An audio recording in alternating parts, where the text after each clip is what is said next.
Hi there, I'm Margie and I am a mobility and balance expert, and I'm going to help you if you've been experiencing stiffness. So stiffness is one of those vicious cycles that we often experience. As you get older, you're maybe a bit less active, and with less activity, in comes the stiffness, and because you become stiff, you then become increasingly less active, and it just goes on and on. So I'm going to give you a few very simple exercises that you can practice on a routine basis. It takes a couple of minutes, and I really encourage you to integrate them into your weekly life. It's going to make a huge impact. These simple exercises are really going to make a big difference for you. So we'll start with some squats. Wide-legged squats here, and I think we hear the term squat and it's like, oh gosh, but this isn't meant to be really exercise for strength building as much as it is just to improve mobility, which will of course improve your stiffness. So feet out wide, toes turned out at an angle. You can have your hands on your hips and just start to move side to side. These movements don't have to be exact in any way. You just want to start to move the hips. You could go forward and back a little bit, some hip circles. You'll likely get out some crackles and pops. And then find stillness. Drop your tailbone down and scoop your tailbone under. You'll feel your lower belly engaged. So your quads are likely going to start burning. We're not going to be here for much longer. Keep tracking the knees out. I like to bring my hands to my chest, lean back a little bit. That'll help it just improve your posture. And now while keeping the knees out wide, side to side a couple more times. You can straighten your legs, release your arms down and come out of that. So the key there is to just find some movement first that opens the hips up in a loose way, nothing specific, and then I want you to pause, open the knees up, and settle into it for a moment. Now the next exercise I'll guide you through is also to target your hips. I encourage you to grab onto a chair or a wall. The free hand will be at your hip. Lift your left leg, and you'll open your left hip out to the left. So I'm going to do this so that you can see me at this angle. So you'll lift your left leg, open it out to the side, and then you'll take a step, well, not a full step, but you'll bring your leg back. Keep going a few times. Move slowly. I don't want to, none of this stuff. We're going for slow external rotation of the hip and then dropping the foot back. It could touch down or not. If you want a little balance practice, keep your foot lifted. Do that a few times. You can see I'm bending a bit into the standing leg. That just helps with agility. And we'll switch that out. I really encourage you, I'm just not holding on to anything because this is a better angle, but even if you're pretty balanced like I am, I encourage you to have your hand on something so that you're really focused on the movement and less on staying stable. You lift the other leg up, again moving slowly, external rotation, and you can see my foot's not going in any really direction other than staying stacked under your knee. So again, you could step the toes back or not. We'll do this a few more times. For me, this leg is a lot less stable than the others. That's very common. If you experience the same thing, that's okay. It's big external rotation, a little step back. Moving slowly, intention, and you'll bring your foot back down. All right. The next thing, we'll make our way up, coming into the spine. We'll take some twists. Bend your elbows, have the elbows about in line with your shoulders. Slight bend in your knees, and you'll just start twisting.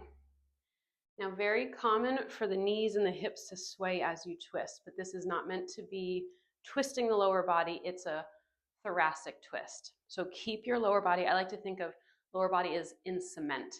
From here down, you're in cement. And you're just twisting from your spine in both directions, moving slowly. Once you make it to one side, go a little bit deeper, a little farther, but try to keep your lower body, again, in your imaginary cement. Do that a few times.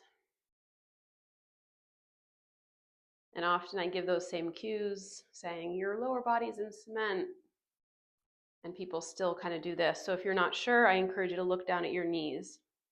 So I'm looking down at knees and I can see that they are not moving as I twist. Okay, you can come out of that, release your arms down. We'll keep making our way up, get into the shoulders here. Once again, cactus your arms. Turn your fingertips down. Fingers come back up. Bring your arms toward one another. Arms, hands touch. Open back out. Go a little bit farther back to open your chest. Then come back through neutral, elbows in line with shoulders. Turn your fingers down. Fingers up. Arms together. Shoulders open, elbows draw back. Fingertips point down. I'm going to show you from this angle here. So now my elbows are in line with the shoulders.